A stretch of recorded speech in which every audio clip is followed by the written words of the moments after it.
ಗುರುವಿನ ಮಹಿಮೆಯ ಮಂತ್ರಾಕ್ಷತೆ ಬೆಳಗಿತು ಈ ಬಾಳನು. ರಾಯರ್ನ ತುಂಬಾ ನಂಬಿದೀನಿ, ನಂಬ್ತೀನಿ, ಮುಂದೆ ನಂಬ್ತೀನಿ ಕೂಡ.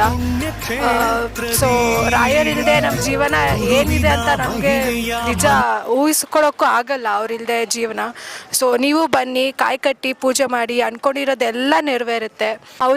ಅವರಿಗೂ ಜಾಬ್ಸಲ್ಲಿ ಸ್ವಲ್ಪ ಪ್ರಾಬ್ಲಮ್ ಇತ್ತು. ಇಲ್ಲಿ ಬಂದು ಅವರು ಹರಕೆ ಮಾಡಿಕೊಂಡು ಕಾಯಿ ಕಟ್ಟಿದ ಮೇಲೆ ಅವರಿಗೆ ಕೆಲಸದಲ್ಲಿ ತುಂಬ ಅನುಕೂಲ ಆಗಿದೆ. ಸೊ ಅವ್ರು ಹೇಳಿದ್ದು ನೋಡಿ ನಂಬ್ಕೊಂಡು ನಾವು ಬಂದಿದ್ದೀವಿ. ನಮಗೂ ಒಳ್ಳೇದಾಗ್ತಿದೆ, ಎಲ್ರಿಗೂ ರಾಯರು ಒಳ್ಳೇದು ಮಾಡೇ ಮಾಡ್ತಾರೆ. ಡೆಫಿನೆಟ್ಲಿ ರಾಯರ್ ಇದ್ದಾರೆ ಸರ್. ರಾಯರ್ ಇಲ್ಲ ಅಂದರೆ ನಮ್ಮ ಜೀವನ ಇಷ್ಟರಲ್ಲಿ ಏನಾಗ್ತಿತ್ತು ಅಂತ ನಮ್ಗೆ ಗೊತ್ತಿಲ್ಲ. ಅಂದ್ಕೊಂಡಿದ್ದೆಲ್ಲ ಮಾಡಿಕೊಡ್ತಾರೆ. ನಾವೇನು ಅಂದ್ಕೊತೀವಿ, ನಾವೇನು ಬೇಡ್ಕೊತೀವಿ, ರಾಯರ ಹತ್ರ ಹೋಗಿ ಹೇಳ್ಕೊಂಡ್ರೆ ಸಾಕು. ನಮ್ಮ ತಂದೆ ತಾಯಿ ಥರ ನಿಂತ್ಕೊಂಡು ನಮ್ಮ ಜೀವನದಲ್ಲಿ ಏನು ಒಳ್ಳೇದಾಗಬೇಕು ಅದನ್ನು ನಡೆಸ್ಕೊಟ್ಟೇ ಕೊಡ್ತಾರೆ ರಾಯರು. ರಾಯರಿದ್ದಾರೆ, ರಾಯರನ್ನ ನಂಬಲೇಬೇಕು ಸರ್.